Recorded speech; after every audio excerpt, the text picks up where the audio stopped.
What's up, everybody? Welcome back to the channel. I'm Josh Helm. And I'm Brandy Helm. And we're here at the Scurry Barndominium, and we're going to be showing you guys a finished tour video on the 1,700 square foot Scurry Barndominium. But for those of you who are new to the channel, we are a Barndominium home builders.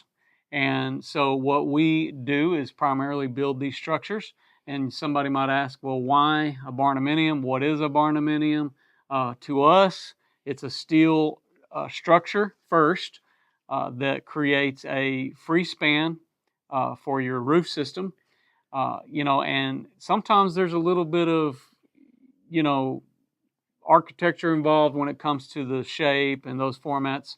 But for the most part, it's a pretty simple roof lines for the most part, which is a little different than, say, your standard wood frame construction.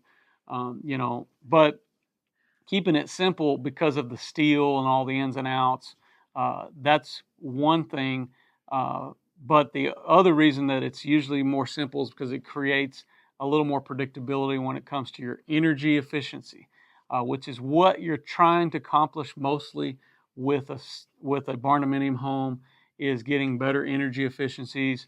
So in our cases, we use a wood frame studded wall, which is a 2x6 studded walls on the exterior shell with the zip system, and that helps us create better flashings and things like that, giving us a higher R factor on the exterior walls, something between like an R18 to 24, somewhere in that range by the time you figure all of the R factors.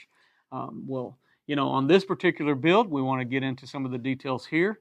Let's give them some of those particulars. All right, so this is a 1,700 square foot home. It's got 3 bedrooms and 2 baths, and it's basically like a split situation. You've got your master suite and all that on one side, and then you have the 2 bedrooms and your guest bath on the other side. So your living room, your main area is right in the middle. So, and also on the exterior, we have cocoa brown for the roof line and all of the trim, and then we have the tan, or it's a light stone color on the wall colors. So, there's not a lot of porch space on the front, but there's a little bit of porch on the back. Other than that, keeping it pretty simple here with this design. And this one does not have an attached shop. They actually had the shop built before we came, so it is detached. It's further back on the property, so we won't be showing a shop on this one. Right. So let's get on the inside. I hope you guys enjoyed this video. Let's get it going.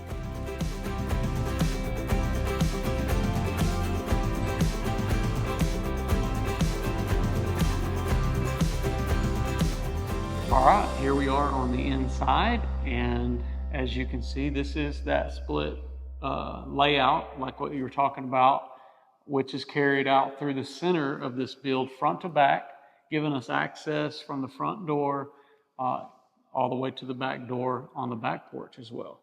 So I kind of like this layout a little bit better than having like your kitchen in the front, but it's nice when you can kind of walk through the living area.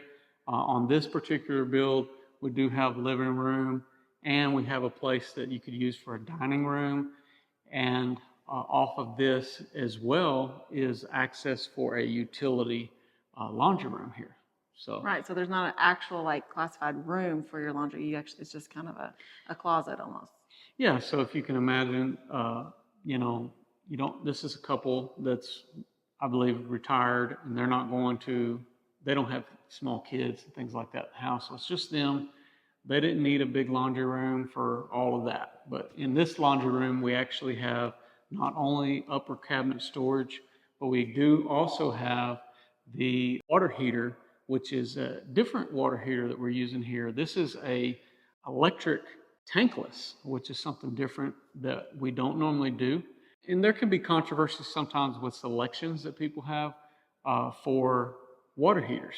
And if you get on the internet, you're going to find a wide variety of preference when it comes to water heaters. Right. Some people only want them to be gas, but they have the electric version as well. So in this case, we're using the electric. I got to say, it's pretty sweet. It's super quiet as well. It's so small. You don't have to have a whole room designated to just... Right. One thing to keep in mind with a electric water heater, tankless, is that it has more power demand needed for the tankless water heater for an electric. A lot more power, actually. You got to have like 3 strands of power ran. So it can be expensive, especially depending on the distance away from your electric panel. That's something you have to take into consideration in your pre-design. But here on this build, we've got, like the high ceiling here in this vaulted area. And one thing that we did have to do different here is we have a fur down that ended up doing across the ceiling in order for us to get HVAC from one side to the other. So there's not a full peak here. You've got it's kind of leveled off there at the top. Right. And so when you do that, you have to, a lot of times, have 2 access points on each side of the house. That's always a lot of the barndominiums are designed this way because there's a central location room and everybody's thinking, oh, living room right there in the middle, have your guests on one side, master suite on the other, which works out well. It just doesn't work out well sometimes for air conditioning. Right. So in a smaller capacity home where you don't have a lot of square footage, you don't want to be putting in a bunch of different air conditioning units because that's when you create more demand charges on your build. Sure. So here we have vinyl plank flooring throughout. Yes, it came from Home Depot. It's a life-proof and it's called rustic wood. So it's got a lot of the wood feature to it. Yeah, and this has the insulation or the padding underneath it, which it really feels pretty good. Actually, one of my more favorite setups here. I think if you look back, Red Oak, Barndominium, some of these other ones, we used a similar product with that life-proof. Mm-hmm. And also on the trim, we're using a standard trim package here, which is what I call more of a farm style feel. It's just your 1x6 baseboards with the 1x4 trim. All that's painted white. And then, opening up into the cabinet area in our kitchen, which if you take a look at this kitchen, it's really, really nice. If you like wood stained cabinets, then this is the one for you because this has some nice, beautiful red oak, full custom cabinetry here. Looks really nice, has a lot of height to it. Mm-hmm. We don't have the appliances put in this one, but I think they're bringing them from a previous house. So they're going to be bringing those in themselves. So that's why there's not any appliances in this one. But the countertops are a white sand granite, it's a level 1 granite. And then the backsplash is just a smooth pebble. It's got some different colors in it that they use for the backsplash. So. And then we have a farm sink here on this build, which is a stainless steel farm sink. And also with the nice faucet here. Right, we have all nickel hardware in this house. All the doorknobs and all the faucets are all the nickel. So we don't have any cabinet hardware here on this one. The clients didn't. They opted to not have any hardware. That's sometimes a thing, and you're able to still open them and close without hardware because the way the cabinets are designed. Moving on from here, the only other thing I would say about this big area is that we have a wood stove option that our clients are going to be installing at a later point in time. So we've created a tile base for that as well as a backsplash for that. So pretty simple in design here for the most part. The clients are looking for simplicity here, and I think this is going to work great for them. Okay, moving on from this area, we want to show you guys what we have going on the master suite side because that's a lot of details sometimes come out in those areas. The master bedroom is 13 by 14, and they actually have the same ceiling fan in there that matches into the living room. So it's a good sized room, and of course we have all the same color paint and trim, flooring, all that throughout. So we don't want to be redundant here. Now we're going to show you guys the master bathroom. All right, so this is the master bathroom, and there's plenty of room here. So it's very spacious and allowing for, territorially, you have your 2-sink vanity over here with your nice cabinet and drawer space. Mm-hmm. They have the same countertops that in here as they have in In the kitchen, it's a white sand granite, it's level 1. And these are really neat faucets. This is a little different than what we normally do. So normally they have to cut holes in the granite and they have those faucets mounted on the countertop. But these are actually coming out of the wall. So that was kind of a different. It's a different take. And so they're wall mounted faucets and, you know, a little different design as well, because it's not your typical just, I mean, you got Lever, yeah. You kind of got to know how to go to the left. It's like a rotary. Right. Yeah. Yeah. A rotary phone. Yeah. So having that, and of course you still have your private toilet area, and then this inset deep walk-in shower, which is really nice. Got a large bench in there. Mm-hmm. And then it also leads into our full walk-in closet. Take a look at the closet, because we've got a lot of extra storage space. Yeah, a lot of cubbies, a lot of places to organize all your things. Also, we have the dual hanger rod hanging storage on each side. So it's kind of split up. You can either divide it up evenly, or you can, you know. His side, her side. Yeah. I kind of like that this has a window in it, because obviously it gives you a lot of natural light in there. But it kind of gives you a little space for maybe a chair or a little bench where you can sit and put your shoes on or something like that. So. Okay, and on this other side of the house, we have our, I guess you would call it the alternate bedrooms or guest bedrooms, and a Jack and Jill bath in the center. Right. And this bathroom is actually accessible for the whole house. It's your guest bathroom altogether. So it's accessible through both bedrooms, and then also from the main living area as well.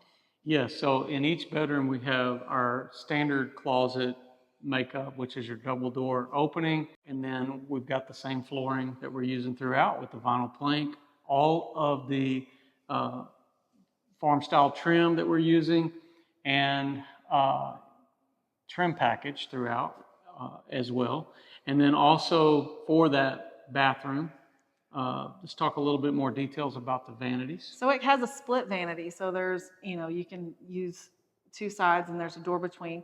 And then it's kind of separated from the toilet and bathtub area are in a different room. So you can kind of shut that off and just. So we kind of have a hallway that joins the rooms, and then we have an area that joins the rooms as far as the vanities are, and another area that closes off the toilet and bathtub area, which is, it's simple, but you're not going to be seeing all of that with just your standard hallway.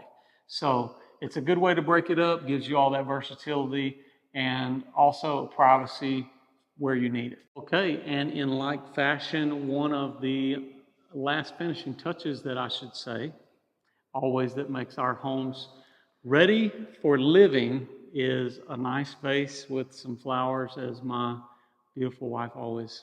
Yeah, the B is for me. These are for Brandy's flowers. Brandy's flowers. No.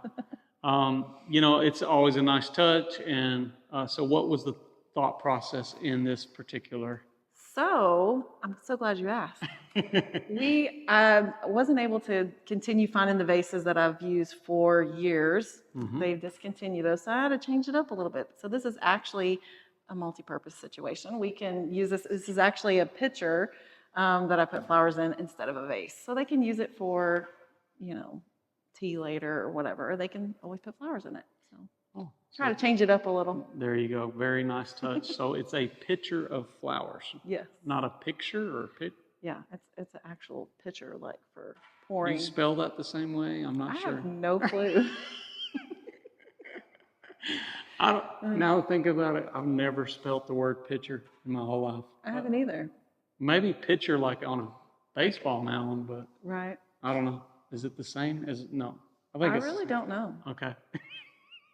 The next Help us out in the comments below. How do you spell? I'm sure you'll let us know. Pitcher.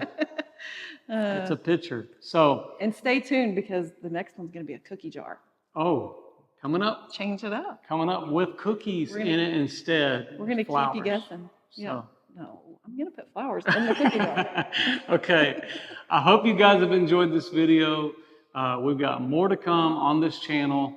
It helps us out with the analytics if you pound that like button on the top. Also, hit the notification bell at the top. And don't forget to follow us on Facebook, Instagram, TikTok. What am I missing? Of course, YouTube. Subscribe to this channel. I'm Josh Helm. And I'm Brandy Helm. We're wishing you all the best. Thanks for watching. Texas Best.